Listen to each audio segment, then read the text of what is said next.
자, 이번 시간에는 14.6 반응 메커니즘이죠. 자, 반응 메커니즘에는 이제 어떻게 내용이 구성되어 있냐면요. 먼저 반응 메커니즘이 뭔가 그거에 대해서 좀 알아봅니다. 반응 메커니즘을 잘 이해하려면 일단 반응식과 메커니즘이 어떻게 다른지 그걸 이해를 해야 되고, 또 메커니즘에 관련된 여러 가지 용어가 있어요. 그 용어를 명확하게 알아야 됩니다. 예, 비슷비슷하고 헷갈리는 게 많이 있기 때문에 아주 구분을 해서 명확하게 알아둬야 됩니다. 그 다음에 이제 여기서 보는 또 중요한 주제는 메커니즘과 속도 법칙 사이의 관계예요. 우리가 그 전에 속도 법칙을 공부했었죠. 속도 법칙 또는 속도식이라고 했었는데, 농도랑, 그러니까 반응물의 농도죠, 보통. 반응물의 농도랑 반응 속도가 어떠한 관련성이 있는지를 나타내는 식, 그걸 바로 속도 법칙이라고 했었습니다. 그리고 속도 법칙은 반드시 뭐로부터 구할 수밖에 없었나요? 반드시 실험을 통해서밖에 구할 수가 없었죠. 자, 근데 우리가 14.6에서 공부하는 내용은 뭐가 있냐면은 메커니즘으로부터, 반응 메커니즘으로부터 속도 법칙을 알아낼 수가 있어요. 예. 근데 좀 모순되는 거 아닌가요? 속도 법칙은 분명히 실험을 통해서밖에 구할 수가 없다고 했는데 지금은 또 메커니즘으로부터도 구할 수 있다고 이렇게 얘기를 하네요. 사실은 이 메커니즘이라는 것도 그냥 하늘에서 뚝 떨어진 게 아니라 실험으로부터 구한 겁니다. 어떤 실험부터 구했느냐? 속도 법칙을 통해서 사실 알아낸 거예요. 그래서 사실은 메커니즘을 알기 전에 속도 법칙을 먼저 구해야 됩니다. 속도 법칙을 알면은 메커니즘을 구할 수가 있어요. 예. 메커니즘을 가정할 수가 있습니다.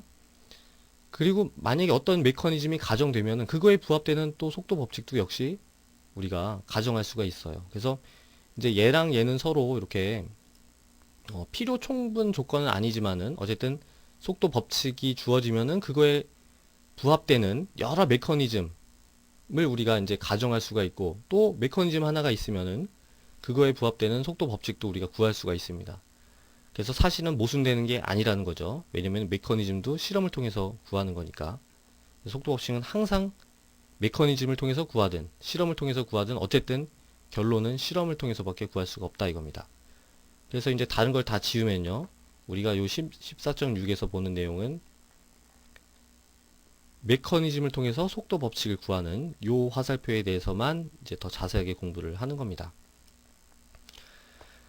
자, 그러면은 일단 반응 메커니즘이 뭔가에 대해서 우리가 공부를 해야 되겠죠. 자, 어떤 반응식이 있다고 해보죠. A 더하기 B가 C가 된다. 이런 반응식이 있는데, 이 반응식은 뭘 의미하나요? 여기서 의미하는 건 그거예요, 그냥. A랑 B랑 1대1로 반응이 돼서 C 하나가 생긴다 이겁니다. 얘 하나랑 얘 하나랑 반응해서 얘가 된다 이거예요. 자, 반면에 메커니즘, 반응 메커니즘이라고도 하는데, 이 메커니즘은 뭐냐면은 A랑 B랑 어떠한 과정을 거쳐가지고 C가 되는지를 낱낱이 하나하나 다 표현한 거. 이 전체식, 이 전체식의 합을 반응 메커니즘이라고 합니다. 그래서 반응 메커니즘, 만약에 얘가 간단하다, 그냥 A랑 B랑 척 붙어서 C가 됐다, 그러면은 그냥 이 자체가 하나의 반응 메커니즘이에요. 근데 복잡한 거는 굉장히 여러 단계가 있을 수 있겠죠. 뭐 예를 들어서 A랑 A랑 붙어서 뭐가 됐다가 그게 뭐 떨어졌다가 어떻게 했다가 또 B랑 붙어가지고 C가 될 수도 있는 거 아니에요?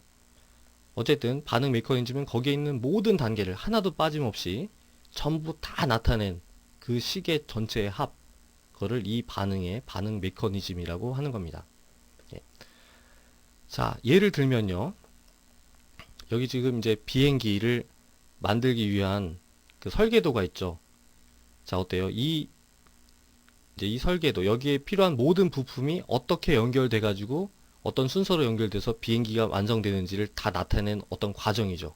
예. 반응 메커니즘도 마찬가지다 이거예요. 그 과정에 어떤 A 더하기 B가 C가 되는 이 이제 반응식이라고 할 때, 이 반응 중간에 있는 모든 과정, 모든 과정을 낱낱이 한 분자도 빠짐없이 전부 다 표현해서 나타내는 식, 그게 바로 반응 메커니즘입니다. 자, 그럼 이제 실제 반응 메커니즘을 하나 보죠. 뭐 간단한 반응 메커니즘인데 이거는 반응식입니다. 요게 반응 메커니즘이에요. 요 두 개를 합쳐 놓은 걸 하나의 반응 메커니즘이라고 합니다. 자, 그냥 만약에 이렇게 쓰여져 있으면 이게 반응식인지 반응 메커니즘인지 어떻게 알 수 있을까요? 예. 보통 반응 메커니즘이라고 명시를 해줍니다. 어떤 식을 써놓고 이게 반응 메커니즘이다 아니면 반응식이다 이렇게 명시를 해줘야 되는 거고요. 만약에 명시를 해주지 않았다고 하더라도 이렇게 식이 여러 개가 같이 연속되게 붙어 있다든가 아니면은 뭐 슬로우 패스트 이런 식의 그런 게 나와 있으면 얘네들은 다 메커니즘을 얘기를 하는 겁니다. 자, 그래서 이제 이거는 뭘 얘기하는 거예요? 반응식에서는 얘랑 얘가 그냥 1대1로 반응해서 CO2랑 NO가 된다 이거죠.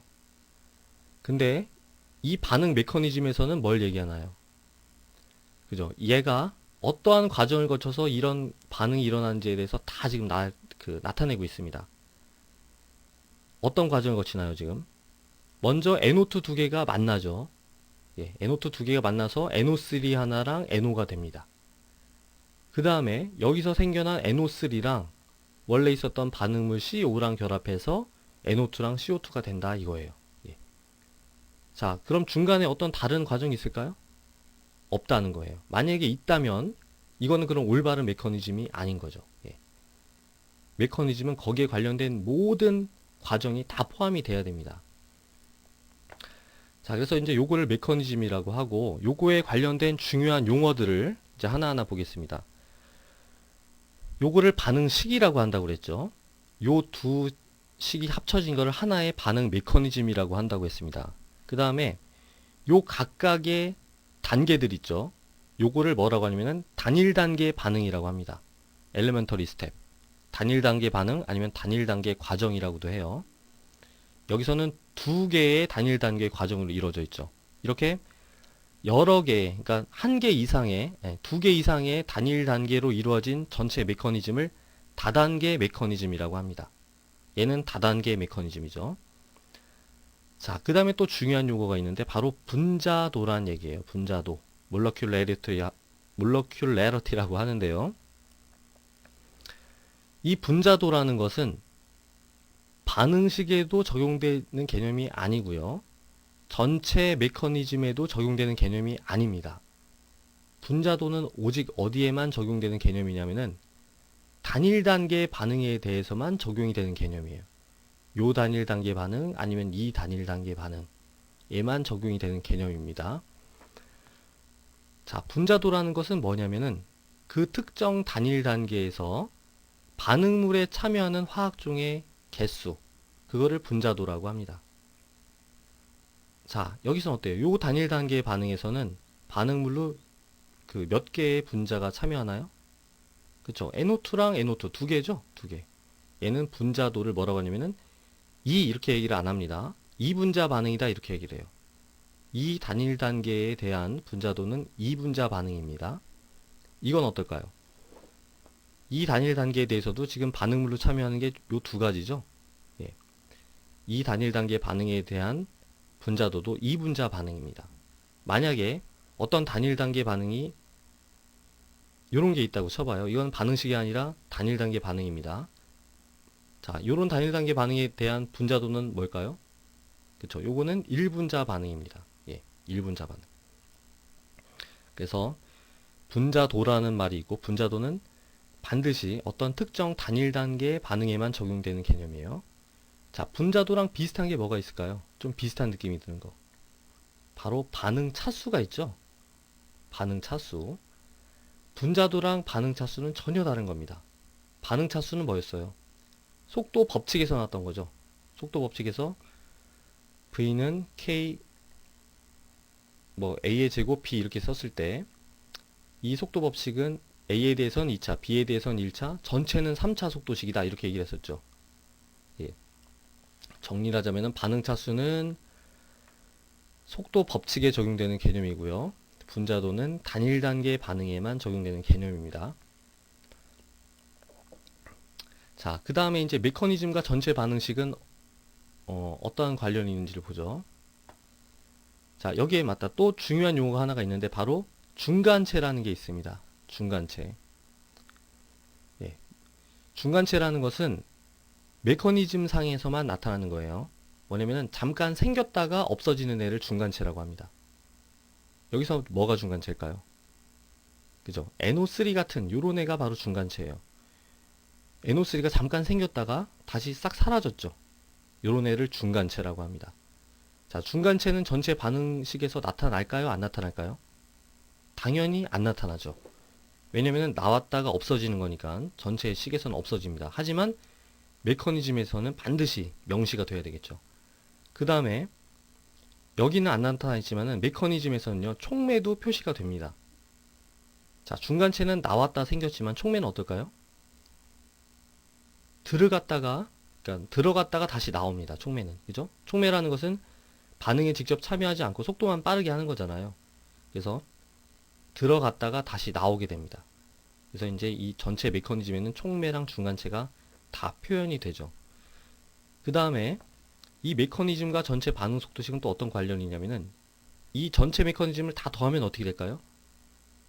반드시 전체 반응식이 나와야 됩니다. 그죠? 메커니즘이라는 건 전체 그 단계만 얘기할 뿐이지 뭐 반응물이나 생성물이 없는 새로운 게 들어오는 건 아니잖아요. 만약에 들어왔다고 하더라도 다 나가기 때문에 전체 이 메커니즘에 있는 단일 단계를 다 더하면은 전체 반응식이 나오게 됩니다. 여기서도 더해볼까요? 자, 식을 더할 때는 이 반응식 왼쪽과 오른쪽에 똑같은 게 있으면 상쇄시켜 버리면 되는 거죠. 그래서 NO2랑 여긴 이 NO2니까 NO2 하나를 이렇게 없애버릴 수가 있습니다. 그리고 NO3랑 NO3 똑같이 있으니까 없앨 수 있죠. 그럼 어떻게 돼요? NO2랑 CO가 만나서 NO랑 CO2가 된다. 여기도 NO2랑 CO가 만나서 CO2랑 NO가 된다. 똑같이 이제 다시 재구성이 되는 걸 알 수가 있습니다. 자, 그러면은 연습 문제를 하나 풀어볼까요? 예제 14.12인데요. 이런 메커니즘이 있답니다. 첫 번째는 뭐냐면은 각 단일 단계 반응의 분자도를 얘기해라 이거고요. 두 번째는 전체 반응식은 얼마냐? 그 다음에 세 번째는 여기서 중간체에 해당되는 게 뭐냐 이겁니다. 첫 번째, 각 단일 단계의 분자도가 얼마냐? 이건 굉장히 쉽죠. 요 단일 단계에 대한 분자도 얼마입니까?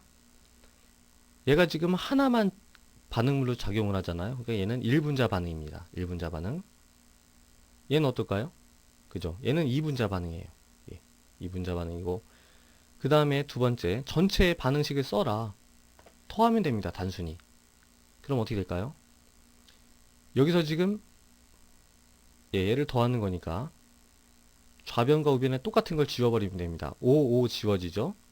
그 다음에 O2가 여기 하나 있는데 아니죠. 여기 지금 O2는 둘 다 오른쪽에 하나 두 개 다 있으니까 다 더하면은 2O3가 3O2가 된다 이거죠. 뭐. 기체는 다 이제 생략을 하겠습니다. 자, 그 다음에 세 번째 중간체가 뭐냐 이거예요. 중간체는 잠깐 생겼다가 없어지는 애라고 그랬죠. 바로 여기 있는 O 요겁니다. O. 요게 중간체가 되는 거죠. 그래서 이제 이 메커니즘은 뭐를 얘기하는 겁니까? 오존이 산소가 될 때, 오존이 산소로 분해가 될 수 있는데 중간에 뭐가 요런 게 잠깐 생겼다가 요게 또 오존이랑 반응해서 O2가 된다 이거죠. 요런 두 단계를 거쳐서 이제 오존이 산소로 분해된다는 걸 보여주고 있는 겁니다. 자, 그럼 이제 지금부터 우리가 볼 내용은 뭐냐면요. 아까도 잠깐 말씀드렸지만요. 속도 법칙과 메커니즘 사이의 관계를 지금 보려고 하는 거예요. 예. 궁극적인 목표는 메커니즘을 통해서 속도 법칙을 알아내는 거죠. 근데 사실은 어떻다고 그랬어요? 속도 법칙을 통해서 원래는 메커니즘을 알아내는 거라고 그랬죠. 예. 이 속도 법칙은 또 역시 실험을 통해서 구하는 거고요.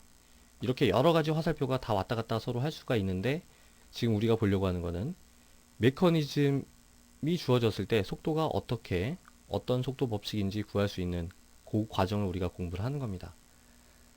자, 보면요. 우리가 한 가지 이제 명확하게 알아야 될 건 뭐냐면은 전체 반응식에 대한 어떤 반응식이 있어요. 반응식에 대한 속도 법칙은 절대로 실험을 통하지 않고서는 알 수 없다 이거죠. 예. 반응식에 대한 속도 법칙은 알 수 없습니다. 하지만 뭐는 알 수 있냐면요.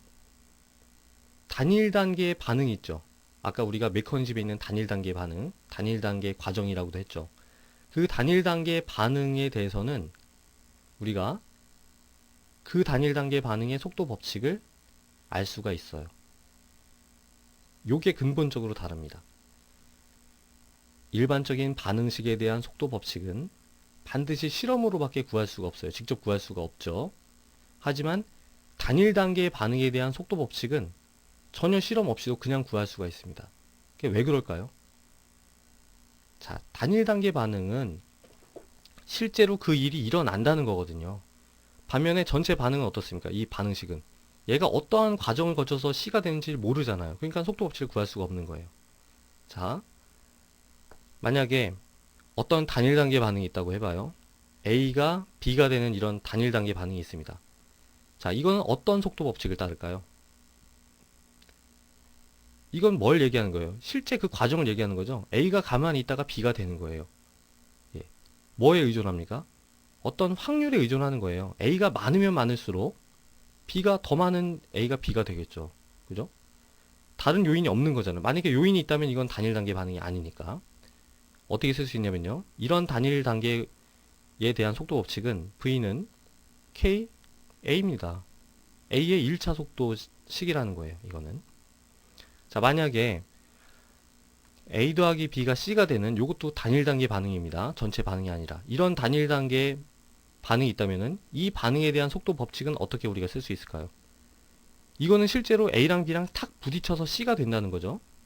A랑 B랑 부딪혀서 C가 되려면은 A도 많고 B도 많으면은 서로 부딪힐 확률이 많아질 거 아니에요. 그러니까 얘는 분명히 이렇게 쓸 수가 있죠. A와 B에 대한 2차 속도식입니다. 또 마찬가지예요. A 더하기 A가 만약에 B가 되는 이런 단일 단계 반응이 있다면은 그 단일 단계의 반응에 대한 속도 법칙은 분명히 A랑 얘랑 부딪히는 거니까 A 농도의 제곱에 비례합니다. 예. 이런 식이에요. 그래서 우리가 다시 정리를 하자면은 전체 그 화학 반응식으로부터는 속도 법칙을 절대로 그냥 구할 수 없어요. 반드시 실험을 통해서밖에 구할 수가 없었지만 단일 단계 반응에 대해서는 실험 없이도 이런 화학 양론적인 관계를 바로 이용해서 그 단일 단계 반응의 속도 법칙을 우리가 구할 수가 있다 이거예요. 그걸 정리한 표가 여기 나와 있습니다. 뭐냐면은 단일 단계 반응이 만약에 1분자 과정이다. 그러면은 무조건 속도 법칙은 V는 KA로 A에 대한 1차 속도식으로 나타낸다 이거예요. 자, 2분자 반응이다. A랑 부딪혀서 어떤 생성물이 된다면은 속도 법칙은 분명히 KA의 제곱일 테고 A랑 B랑 붙어서 만들어지는 2분자 과정이라면은 그 단일 단계 반응에 대한 속도 법칙은 KAB입니다. 자, 물론 이제 A 3개가 부딪혀서 될 수 있고 AAB가 충돌할 수 있고 ABC가 충돌할 수도 있지만은 여기에 있는 이런 3분자 과정 이상이 되는 애들은요 거의 일어나지를 않아요. 이런 애들은 거의 없다고 보시면 됩니다. 그게 왜 그럴까요? 그죠? 여기서 얘기하는 거는 A랑 A가 실제로 동시에 충돌을 했다는 뜻이죠. 자, 입자 2개는 충분히 충돌할 수가 있습니다. 얼마든지 충돌할 수 있는데 입자 3개가 동시에 충돌하기는 정말 하늘의 별따기죠. 왜 그래요? 충돌이 된다라는 것은 아주 짧은 순간에만 충돌이 일어나잖아요. 바로 다음 순간에는 다시 떨어지게 됩니다. 근데 3개가 동시에 충돌하려면은 2개가 충돌해 있는 요 짧은 순간에 또 하나가 와야 되는 거죠. 아주 확률적으로 있기가 힘든 일이에요. 어떤 특별한 어떤 그 조건이나 이런 게 없다면 이렇게 3개가 한꺼번에 부딪히는 일은 거의 생기지를 않습니다. 그래서 요런 거는요, 요 밑에 있는 거는 거의 우리가 앞으로 볼 일이 없습니다. 그래서 우리가 보게 될 거는 바로 요것들이에요. 1분자 반응에 대해서는 KA, A 더하기 A가 나오는 2분자 반응에서는 KA 제곱, 예, 이런 것도 KAB. 그래서 이제 요걸 바탕으로 해서 우리가 이제 뭘 할 수 있을까요? 여러 가지 반응 메커니즘이 주어졌을 때 그 메커니즘은 어떠한 속도 법칙을 따르게 될 것인지 우리가 예측을 할 수 있겠죠. 자, 그럼 이제 그거를 한 단계 한 단계 해보겠습니다.